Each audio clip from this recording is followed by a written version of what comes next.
Bom dia, espero que vocês estejam bem.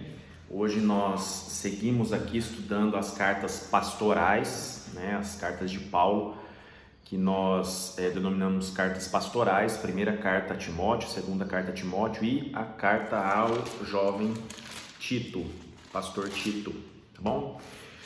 Hoje, se você tem acompanhado, semana passada estudamos a primeira carta de Paulo a Timóteo. Hoje estudaremos a segunda carta de Paulo a Timóteo, tá bom? Então abra sua Bíblia lá. Segunda carta de Paulo a Timóteo. Lembrando que Timóteo foi o companheiro mais chegado de Paulo nas viagens missionárias enquanto ele levava o Evangelho de Cristo, certo? Pois bem, tendo dito isso, esteja com a sua Bíblia aí nas mãos, tá? Ligue o seu, não tem quando a gente entra para voar, coloque seu celular no modo avião. Eu sempre digo nos cultos, você já deve ter percebido e vou dizer agora aqui também, ligue agora. Nos cultos eu digo, coloque no modo culto. Hoje eu vou dizer, coloque no modo aula, tá? Aula, estudo bíblico, estudar a palavra de Deus. Muito bem. Segunda carta de Paulo a Timóteo, colocando no modo estudo, no modo aula, dá pra gente seguir aqui. Eu digo isso porque talvez você esteja vendo esse vídeo em um lugar, um ambiente que não seja propício ou favorável, tá certo? Às vezes você está em casa e aí tem televisão ligada, tem menino gritando, tem panela no fogo. Às vezes você está na rua com o seu celular, com o seu smartphone ali, muita coisa acontecendo em volta, você não vai prestar atenção no estudo. O estudo é importante. Para estudar, nós precisamos dedicar tempo. Muito bem. Segunda carta de Paulo a Timóteo é um pouco diferente da primeira, porque essa segunda carta trata mais das responsabilidades e dos deveres do Timóteo. Quem era Timóteo? Timóteo era um jovem pastor, pupilo de Paulo, discípulo de Paulo, né? Paulo o discipulava, orientava, enfim, uma honra para Timóteo, né? E nessa segunda carta, o apóstolo Paulo vai destinar mais em relação às responsabilidades e aos deveres do Timóteo enquanto líder da igreja, né? Importante essa orientação. Outro detalhe que nós precisamos lembrar é que Paulo já está chegando no final da sua vida. E aí ele, cheio de dedicação, com muito carinho, vai dar conselhos a Timóteo. Eu sei que tem gente que diz que se conselho fosse bom a gente não dava, vendia, né? Mas fato é que conselhos, bons conselhos, vindo de pessoas de Deus, pessoas sérias, honestas, íntegras, que andam na presença do Senhor, são sempre bem-vindos. Inclusive, aqueles que já vivenciaram determinada situação que eu ou você estejamos passando podem nos aconselhar muito, podem ajudar bastante na hora da tomada de decisão, na hora da gente saber como fazer ou não fazer determinada coisa, tá? Muito bem. Vamos lá então, a segunda carta de Paulo a Timóteo. Abre lá no capítulo 4. Vamos lá, capítulo 4 da segunda carta de Paulo a Timóteo. Vamos ler primeiro o verso de número 5, tá? Primeiro verso que a gente vai ler é o 2 Timóteo 4, verso 5. Achou aí? Não ouvi, brincadeira. Tu, porém, sê sóbrio em todas as coisas, suporta as aflições, faz o trabalho de um evangelista, cumpre cabalmente o teu ministério. Esse texto, verso 5 do capítulo 4 de 2 Timóteo, é uma exortação já final, né, à fé. Mesmo que muitos estivessem se afastando dela, o apóstolo Paulo vai dizer a Timóteo para ele se manter sóbrio. Uma outra tradução traz uma outra forma de entender esse verso, mantenha-se íntegro, né? Estamos iniciando hoje, no culto do dia 14 de junho, 14, 21 e 28, 3 domingos falaremos sobre integridade, com base em Provérbios 11. Então, à noite você vai ter esse culto, tá? Que já foi devidamente gravado aqui na igreja. Então, será disponibilizado mais à noitinha. Integridade, seja íntegro, seja sóbrio, mantenha-se firme. Essa é a ideia do apóstolo Paulo. Volta aí uma folha no capítulo 3. Não, a minha nem volta. Capítulo 3, versos 10 e 11. Vamos dar uma olhada ali. Orientações do Paulo ao seu jovem companheiro de trabalho, um jovem mesmo. Olha os versos 10 e 11. Tu, porém, tens seguido de perto o meu ensino, procedimento, propósito, fé, longanimidade, amor, perseverança, as minhas perseguições e os meus sofrimentos, quais me aconteceram em Antioquia, Icônio e Listra, que variadas perseguições tenho suportado, de todas, entretanto, me livrou o Senhor. Então, orientações aí, olha só, Timóteo, você tem me acompanhado, são elogios de Paulo. Então, nas orientações de Paulo não tem só puxão de orelha, ou faça isso, ou orelha, faça isso, faça aquilo. Tem também momentos como esse de elogio, você tem me acompanhado, você tem sido um fiel escudeiro, né? Volta para o capítulo 4 aqui ao lado, vamos lá, os versos 7 e 8, 2 Timóteo 4, versos 7 e 8, vamos lá. Combati o bom combate, completei a carreira, guardei a fé, já agora a coroa da justiça me está guardada, a qual no Senhor reto juiz me dará naquele dia, e não somente a mim, mas também a todos quantos amam a sua vinda.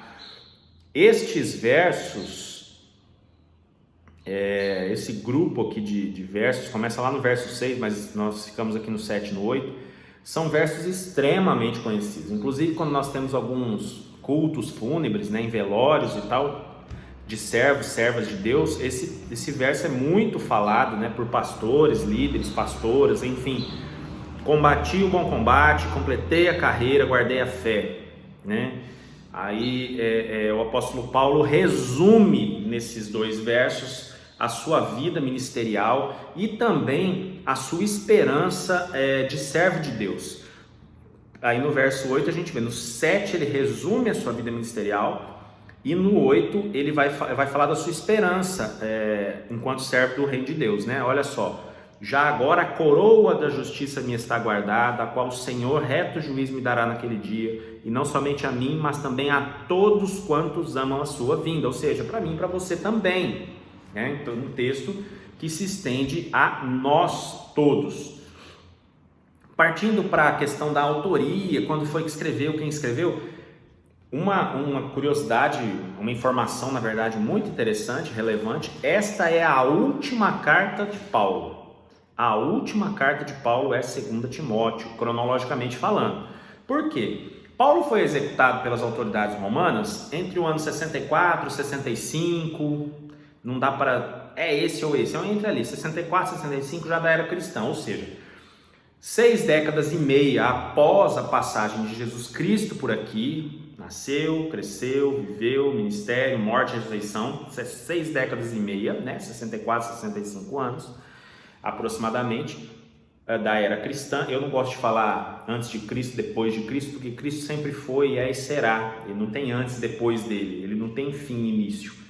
Ele é Deus, Jesus. Então eu não gosto de falar 64, 75 depois de Cristo, porque não é depois, ele ainda é, ele é o nosso Senhor Jesus, ele ressuscitou e vive está, não é? Então eu gosto de chamar de era cristã, tá?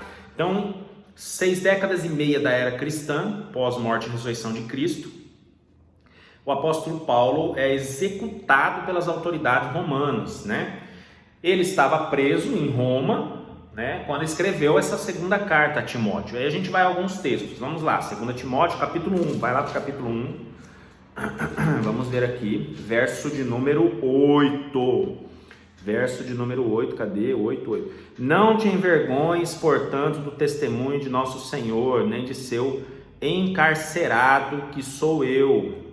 Pelo contrário, participa comigo dos sofrimentos a favor do Evangelho, segundo o poder de Deus. Olha só, nem de seu encarcerado que sou eu, ou seja, Paulo está preso. Olha os versos 16 e 17, ainda aí no primeiro capítulo de 2 Timóteo. 16, cadê? 16 aqui. Conceda ao Senhor misericórdia à casa de Onesíforo, Onesíforo, meu Deus, que nome difícil, porque muitas vezes me deu ânimo e nunca se envergonhou das minhas algemas. Olha lá a prisão. Antes, tendo ele chegado a Roma, me procurou solicitamente até me encontrar. Algemas em Roma, tá? Olha o capítulo 2, vamos lá no verso 9 do capítulo 2. Vamos olhar aqui o verso 9. Pelo qual estou sofrendo até algemas como malfeitor, contudo a palavra de Deus não está algemada. Frase clássica do apóstolo Paulo também, contudo a palavra de Deus não está algemada. Ou seja, Paulo está preso em Roma, escreve a segunda carta a Timóteo, e ele depois é executado pelas autoridades romanas, no ano 64, 65, já da era cristã, tá bom? Bom, tendo dito isso, vamos às mensagens que a segunda carta de Paulo a Timóteo vem trazer. Apesar de ser uma carta mais destinada a responsabilidades e deveres de Timóteo, o que ele orienta o jovem Timóteo serve para todos nós, não só para pastores e líderes, presbíteros, diáconos, presbíteras, diaconisas, pastores e pastoras, não, líderes de ministério, não, serve para todo crente, tá? Olha só a primeira mensagem, tem a ver com doutrinas falsas e ensinamentos verdadeiros. Então, as falsas doutrinas têm ameaçado a verdade do evangelho naquela época, estava ameaçando a verdade do evangelho. E aí a pergunta que eu faço é: falsas doutrinas não têm ameaçado a verdade do evangelho hoje? Ficou restrito ao tempo de Timóteo? Não, não ficou, né? Hoje nós temos inúmeras, dezenas e centenas de milhares de falsas doutrinas, de heresias que têm ameaçado a verdade do evangelho de Cristo. Muito bem, e aí Paulo vai dizer a Timóteo para que ele faça o possível para combater e derrotar isso, ensinando e pregando o verdadeiro evangelho. Então, as falsas doutrinas, o que é que vence a falsa doutrina? O ensinamento do verdadeiro evangelho. Louvamos a Deus pela nossa igreja. Nossa igreja preza pelo estudo, pelo ensino da palavra. Temos estudo na quinta-feira, temos estudo no domingo de manhã, não é? As mensagens, podem perceber que a Igreja Presbiteriana Independente do Brasil tem como característica de seus pastores e pastoras, de maneira geral, mensagens que têm fundo de conteúdo de estudo da palavra. Então não é achismo, não é assim, me disse o Senhor, eu estou dizendo. Não, é a partir da palavra de Deus, do estudo minucioso dessa palavra, ouvindo a voz do Espírito, é claro, as mensagens são produzidas. Então louvamos a Deus pela nossa igreja, né? Aliás, eu, desde que me conheço por gente, estou na Igreja Presbiteriana Independente do Brasil e louvo a Deus por isso, né? Vamos aqui a vários textos então. Nós estamos no capítulo 4, verso 1. 4, verso 1. Conjuro-te perante Deus e Cristo Jesus, que há de julgar vivos e mortos pela sua manifestação e pelo seu reino. Vamos agora, nós estamos lendo aqui vários textos. Vamos lá em 2 Timóteo 2, versos 14 a 19. Aqui já vai um texto maior um pouco, tá? 2, do 14 ao 19. Recomenda estas coisas, dá testemunho solene a todos perante Deus, para que evitem contendas de palavras que para nada aproveitam, exceto para a subversão dos ouvintes. Abra um parênteses. Esse verso 14 devia ser destinado a pastores e líderes que ficam nas redes sociais, arrumando contenda com palavras, criticando denominações, criticando doutrinas teológicas de outras denominações, tá certo? Então eles deviam ler o verso 14 de 2 Timóteo, capítulo 2, verso 14. Vou repetir. Recomendo estas coisas, meu jovem Timóteo, dá testemunho solene a todos perante Deus, para que evitem contendas de palavras, então bobagens na internet, que ficam aí, que nada aproveitam, exceto para a subversão dos ouvintes. Então tem muitos pastores, pastoras, líderes religiosos de maneira geral, que ficam usando a internet para causar discórdia, contenda e subversão àqueles que estão ouvindo, estão assistindo ou lendo. Esses deveriam ler esse verso 14 aqui, ó. Cuidado com as contendas que não levam a nada, tá certo? Nada aproveitam, diz o verso. Verso 15. Procura apresentar-te a Deus aprovado como obreiro, que não tem do que se envergonhar, que maneja bem a palavra da verdade. Evita igualmente os falatórios inúteis e profanos, pois os que deles usam passarão a impiedade ainda maior. Além disso, a linguagem deles corrói como câncer, entre os quais se incluem Himeneu e Fileto. Estes se desviaram da verdade, asseverando que a ressurreição já se realizou e estão pervertendo a fé de alguns. Entretanto, o firme fundamento de Deus permanece, tendo este selo: o Senhor conhece os que lhe pertencem, e mais, aparte-se da injustiça todo aquele que professa o nome do Senhor. Olha as orientações, perceberam as falsas doutrinas? A ressurreição já foi e tal. E aí ele vem dizendo, você vai vencer as falsas doutrinas através de evangelho verdadeiro, de ensinamentos verdadeiros. E aí a gente vai aqui para o capítulo 3, olha só, 3 do verso 1 ao verso 9, vamos ler aqui, está do lado, capítulo 3 do verso 1 ao verso 9. Sabe, porém, isto: nos últimos dias sobrevirão tempos difíceis, pois os homens serão egoístas, avarentos, jactanciosos, arrogantes, blasfemadores, desobedientes aos pais, ingratos, irreverentes, desafeiçoados, implacáveis, caluniadores, sem domínio de si, cruéis, inimigos do bem, traidores, atrevidos, enfatuados, mais amigos dos prazeres que amigos de Deus, tendo forma de piedade, negando-lhe, entretanto, o poder. Foge destes, pois entre estes se encontram os que penetram sorrateiramente nas casas e conseguem cativar mulherinhas sobrecarregadas de pecados, conduzidas de várias paixões, que aprendem sempre e jamais podem chegar ao conhecimento da verdade. E do modo por que Janes e Jambres resistiram a Moisés, também estes resistem à verdade. São homens de todo corrompidos na mente, réprobos quanto à fé. Eles, todavia, não irão avante, porque a sua insensatez será a todos evidente, como também aconteceu com a daqueles. Então, olhe só, cuidado com as falsas doutrinas, combata com o evangelho verdadeiro. Como é que nós vamos aplicar isso daqui? Simples, nós vamos aplicar conhecendo a palavra. Agora, se nós não conhecermos a palavra, como é que nós vamos combater falsas doutrinas? Se nós temos estudo bíblico de quinta, mas as pessoas não assistem, não participam do estudo bíblico de quinta, elas não vão saber sobre aquilo. Se nós temos estudo bíblico na escola bíblica dominical, como esse estudo que está sendo gravado aqui, as pessoas não entram, não acessam, não participam, não anotam, não mandam mensagem para o pastor: olha, eu não entendi tal parte que o pastor falou e leu lá do evangelho ou da carta de Paulo. E aí o pastor vai tirar a dúvida, né? Estou à disposição, já disse isso. Pode me mandar aí no WhatsApp um áudio, uma pergunta, um texto, e eu vou tirar essa dúvida. Agora as pessoas não estudam, as pessoas não estão nem aí para aprender a palavra de Deus. Daí vem falsa doutrina, o que acontece? Cai que nem patinho, cai fácil. Qualquer coisa que qualquer um fala, sai acreditando. Então assim, os crentes de hoje precisam estudar a palavra, senão eles não vão vencer as falsas doutrinas. Não tem jeito. Olha o capítulo 4, verso 1 ao verso 4. Vira sua folha aí, capítulo 4, verso 1 ao verso 4.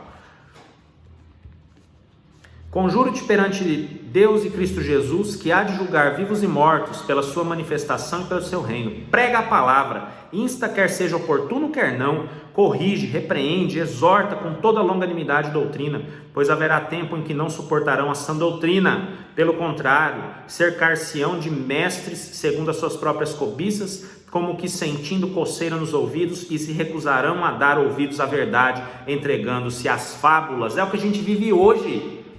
Esse texto, 2 Timóteo 4, de 1 a 4, é o que a gente vive hoje. Paulo estava falando: Timóteo, pregue e ensine o verdadeiro evangelho, a sã doutrina, quer seja oportuno, quer não seja. Porque vai chegar um tempo em que as pessoas vão ter coceira no ouvido, não querem ouvir, elas vão atrás dos falsos mestres, que ficam ensinando fábulas. O que a gente vive hoje no Brasil, gente? Contexto brasileiro ultra mega místico, cheio de mandinga, tá cheio de crente que vai atrás de mandinar do evangelho. Aqui a revelação, quer ouvir Deus? Lê a Bíblia. ore, fale com ele, Jesus, o Espírito Santo habita em você. Mas não, vou atrás do João Bidu ou da mãe de Ná do Evangelho, porque faz revelação, porque adivinhação. É igual quem vai atrás de quem joga búzios, é adivinhação também. A Bíblia não fala de adivinhação, fala de profecia. Quando fala de revelação, sabe qual é o livro que chama revelação na Bíblia? Apocalipse, é o livro da revelação. Esse negócio de ficar adivinhando o futuro é pegar atalho na vida. É porque não lê Bíblia, não ora, não tem fé suficiente para confiar que Deus está no controle, aí precisa ir atrás de João Bidu e mãe de Ná do Evangelho. Não dá, meu irmão, minha irmã, não tem condição. Eu estou aqui fazendo o que Paulo mandou Timóteo fazer, exortando. Vá ler a Bíblia. Eu não entendi. Procure o seu pastor. Se eu sou o seu pastor, pode me procurar. Se eu não conseguir responder, eu vou procurar saber com alguém que saiba mais do que eu. Vou ler, vou estudar, vou procurar. Eu estou aqui para te orientar, mas eu preciso ser procurado para te orientar. Senão não tem como eu orientar quem não me procura. Cuidado com as falsas doutrinas. Cuidado, nós vivemos uma bagunça evangélica no Brasil. Uma bagunça. São não sei quantos milhões de evangélicos. Que tipo de evangélicos? Que nem sabem o que é a sã doutrina, nem sabem o que é evangelho verdadeiro. Ficam atrás do que? De benefício próprio. Aqui tem revelação, aqui tem prosperidade, aqui tem cura, ali eu vou. Isso é utilitarismo, é utilizar Deus a seu favor. As pessoas estão tendo um relacionamento utilitarista com Deus. Deus me é útil porque Ele responde a minha oração, Ele me cura, Ele me abençoa. Aí eu sigo. E se Ele não curar, não responder e não abençoar, você vai deixar de segui-lo? Nós seguimos a Deus porque o amamos, ou porque Ele nos dá benefícios, ou pode nos atender em algum desejo nosso, satisfazer os nossos desejos e caprichos. Pense nisso. Qual é a verdade do Evangelho? Qual é a verdade? Qual é a sã doutrina? Nós estamos muito distantes, infelizmente, do Evangelho verdadeiro. Uma segunda mensagem que Paulo traz nessa carta é sobre a união com Cristo. Uma conduta santa e doutrinas verdadeiras são características importantes numa vida cristã. É a união íntima e permanente com o Senhor Jesus Cristo que vai definir o que significa ser cristão. Aí vamos lá, o capítulo 3, verso 12. Vamos lá, capítulo 3, verso 12. Embaixo do vídeo eu vou colocar outros textos, que não dá para a gente ler todos aqui, você vai poder ler na sua casa. 3,12. Ora, todos quantos querem viver piedosamente em Cristo Jesus serão perseguidos. Olha o capítulo 2, verso 1. Capítulo 2, verso 1. Tu, pois, filho meu, fortifica-te na graça que está em Cristo Jesus. Preguei capítulo 2 de 2 Timóteo aí numa série de mensagens. Não sei se vocês se lembram. Capítulo 1, verso 1. Capítulo 1 está aqui do lado. Verso 1. Paulo, apóstolo de Cristo Jesus, pela vontade de Deus, de conformidade com a promessa da vida que está em Cristo Jesus. E o verso 13 do capítulo 1 que diz assim: mantém o padrão das sãs palavras que de mim ouviste, com fé e com o amor que está em Cristo Jesus. Ou seja, mantenha-se firme na sã doutrina em união com Cristo. Doutrinas falsas são combatidas com doutrina verdadeira, com sã doutrina. Legal que lá em Tito, que a gente vai estudar semana que vem, ele vai dizer para Tito pregar e ensinar a sã doutrina. A gente vai entender o que é essa sã doutrina, não é? Mas é o evangelho verdadeiro, resumindo, muito resumidamente. Nós precisamos entender isso. E aí tem as últimas palavras de Paulo lá no capítulo 4, verso 18. Vamos lá? 4, verso 18. Últimas palavras de Paulo, encerrando a carta, não é? 18, 19 e 20, tá? O Senhor me livrará também de toda obra maligna e me levará salvo para o seu reino celestial. A Ele glória pelos séculos dos séculos. Amém. Aí ele dá uma saudação final. Saúda Prisca e Áquila e a casa de Onesíforo. Erasto ficou em Corinto. Quanto a Trófimo, deixei-o doente em Mileto. Apressa-te a vir antes do inverno. Eubulo te envia saudações. O mesmo fazem Prudente, Lino, Cláudia e os irmãos todos, o Senhor seja com o teu espírito, a graça seja convosco. Não é? Vários irmãos e irmãs aí com a saudação final. Mas o verso 18 eu quero enfatizar, ele traz duas últimas palavras. Primeiro ele diz que o Senhor me livrará também de toda obra maligna e me levará salvo para o seu reino celestial. Mesmo indo para a morte, ele entendeu que o Senhor estava livrando de toda obra maligna, ou seja, nós precisamos parar de ser pragmatistas. Que é uma pessoa pragmática, que fica olhando o resultado. A gente quer ser liberto da enfermidade, quer ser liberto da morte, quer ser liberto da coisa ruim, quer ser liberto da tribulação. Paulo estava indo para a morte quando termina de escrever essa carta, e ele diz: o Senhor me livrará também de toda obra maligna e me levará salvo para o seu reino celestial. Ou seja, para ele morrer fazia parte da transição dessa vida para o reino celestial. Que nós sejamos maduros suficiente para pensar assim também. Que Deus nos abençoe, nos ajude e nos oriente. Espero que a segunda carta de Paulo a Timóteo tenha sido bênção na sua vida. Semana que vem estudaremos a carta de Paulo a Tito, um outro jovem pastor. Tá bom? Deus te abençoe, um ótimo domingo e que a palavra de Deus encontre lugar no nosso coração. Até o próximo vídeo.